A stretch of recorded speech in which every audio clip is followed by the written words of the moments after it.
نفسوں کو برا کرنا کیا ہے؟ جھوٹوں پہ لعنت کرنی ہے۔ اب دوستو میں کیا کروں؟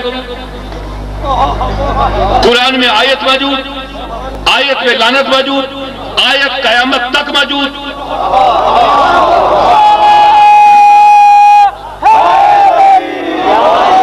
بھئی جھوٹوں پہ لعنت کرنی ہے، جھوٹوں پہ لعنت کرنی ہے۔ بھئی رسول اللہ آج حسنین کو گواہی بنا کر لے گئے، گواہ بنا کر لے گئے، اہل نجران نے قبول کر لیا، لعنت سے بچ گئے۔ اب جو حسنین کی گواہی قبول نہ کریں،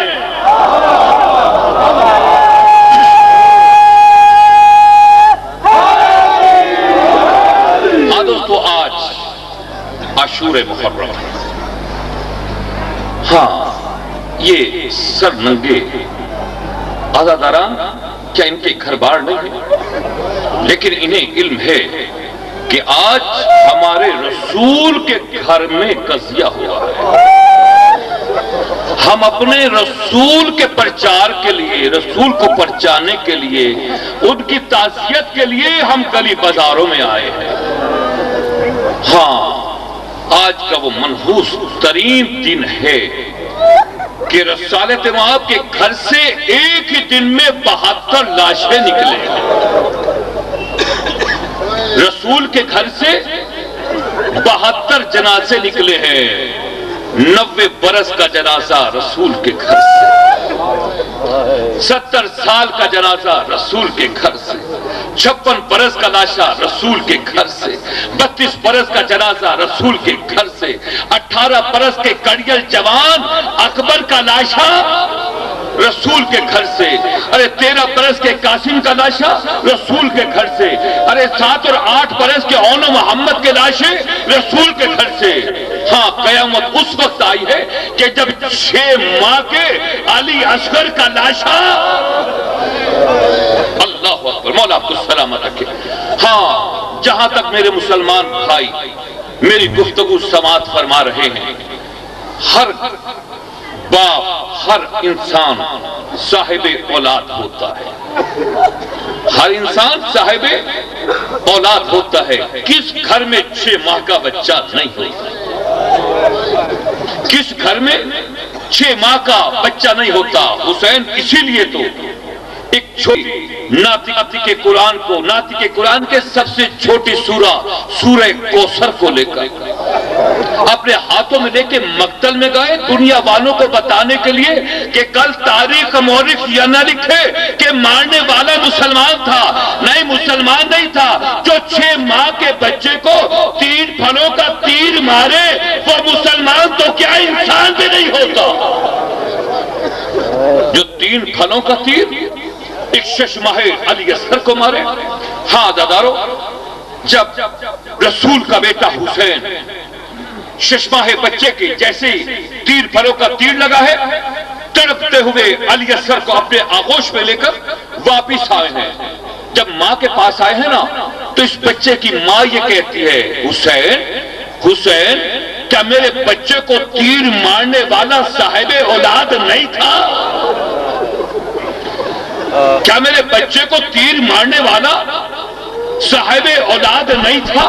ہاں داداؤ، جب کربلا نے ترکش میں تیر رکھا ہے، پوری قوت لگا کر تیر چھوڑنا چاہا، ایک مرتبہ ہاتھ لرزا، تیر زمین پہ گرا، پھر تیر جوڑا، پھر تیر پر پورے زور لگایا، ہاتھ میں پھر جنبش آئی، تیر زمین پہ گرا، ایک مرتبہ شمر لعین آگے آیا، کہا ہرملا تو بہت بڑا تیر انداز ہے عرب کا، وجہ کیا ہے کہ تیرے ہاتھ لرز کیوں رہے ہیں، تیرے ہاتھ کانپ کیوں رہے ہیں؟ وہ بدماش کہتا ہے، اے شمر تو دیکھتا نہیں ہے کہ جیسے میں 3 پھلوں کا تیر اپنے ترکش پہ ڈال کر ابھی چھوڑنا چاہتا ہوں، خیام حسینی ہلتا ہے، مجھے ایسا محسوس ہوتا ہے کہ اس پردے کے پیچھے اس بچے کی ماں دیکھ رہی ہوگی، وہ یہ کہتی ہوگی، اے ہرملا اپنے تیر کا بھی وزن دیکھ،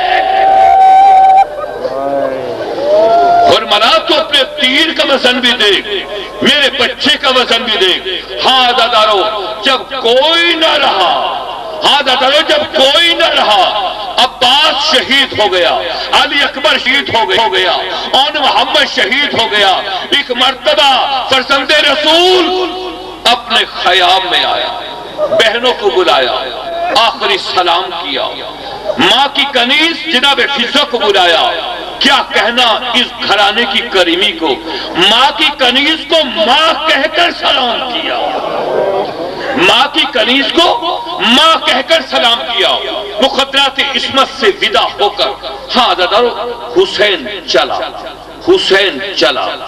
ایک مرتبہ گھوڑا چلتا چلتا رکا، دنیا یہ کہتی ہے کہ ہم معذاللہ گھوڑے کی پرستش کرتے ہیں، ہم پرستش نہیں کرتے، ہم احترام کرتے ہیں۔ اس لیے احترام کرتے ہوئے کہ کربلا میں انسان حیوان ہو گیا تھا، اس لیے کہ کربلا میں انسان حیوان ہو گیا تھا، لیکن ایک حیوان نے رسول کے بیٹے کی نصرت کی تھی، اس لیے ہم اس کا احترام کر رہے ہیں۔ گھوڑا چلتے چلتے رکا، ایک مرتبہ حسین فرماتے ہیں، اے میرے دلدل، اے میرے سلجنا، اے میرے گھوڑے، یہ آخری زحمت ہے، بس ہم آپ سے وعدہ کرتے ہیں آپ کی پشت پہ سوار ہو کر جائیں گے، واپس نہیں آئیں گے۔ مولا آپ کو سلامت رکھے، مولا آپ کو سلامت رکھے۔ ہم آپ کی پشت پر بیٹھ کے جائیں گے ضرور، لیکن واپسی کی زحمت نہیں دیں گے۔ کہا مولا اگر آپ کو نہیں پہچانا تو تیری نانا کی امت نہیں۔ آقا حسین اگر آپ کو نہیں پہچانا تو تیری نانا کی امت ہے، ہم حیوان ہیں، ہم معرفت امامت جانتے ہیں، پھر وجہ ہے راستہ کیوں روکا ہے، رک کیوں گیا؟ کہا مولا ذرا میرے سمو کی طرف دیکھیے کہ آپ کی 3.5 برس کی بیٹی میرے سمو سے لپٹی ہوئی ہے اور کہتی ہے میرے بابا کے گھوڑے میرے بابا کو مقتل میں نہ لے جا، جو بھی مقتل میں گیا ہے واپس نہیں آیا۔ ہاں دادارو، ایک مرتبہ حسین نے اپنی بیٹی سکینہ کو اپنے آغوش میں لیا، کہا بیٹا تم باہر کیوں آ گئے؟ بیٹا تم تو اس دادی کی بیٹی ہو، تم تو اس بطول کی پوتی ہو کہ جس کا جنازہ رات کی تاریکی میں نکلا ہے، بیٹا تم باہر کیسے آ گئی؟ کہا بابا بس یہ پوچھنے کے لیے، دنیا یہ کہتی ہے کہ اگر حسین شہید ہو گیا تو سکینہ یتیم ہو جائے گی، اگر حسین شہید ہو گیا تو سکینہ یتیم ہو جائے گی۔ بابا جاتے تو ہو، بس یہ بتا دو کہ یتیم کسے کہتے ہیں؟ بابا جا تو رہے ہو، جاتے ہوئے یہ بتا دیجئے کہ یتیم کسے کہتے ہیں؟ ایک مرتبہ حسین فرماتے ہیں کہ بیٹا جب سرخ رنگ کی اندھیری چلے، قیام کو آگ لگے، تیرے کانوں سے بوندے کھینچ لیے جائے، شبر کمینہ آ کر تیرے رخساروں پر تماچے مارے، کوئی بچانے والا نہ ہو تو سمجھ جانا بیٹا تو یتیم ہو گئی۔ اجرکم اللہ، اجرکم اللہ، مولا آپ کو سلامت رکھے۔ ہاں دوستو، تقریر کا آخری جملہ، مصائب کا آخری جملہ سمجھیے۔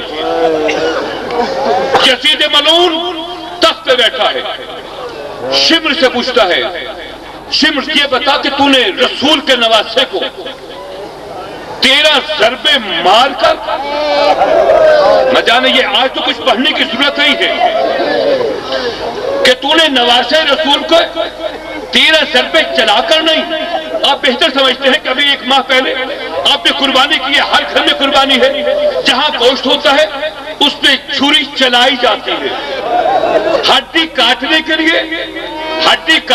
لیے خنجر مارا جاتا ہے، ضربے لگائی جاتی ہے۔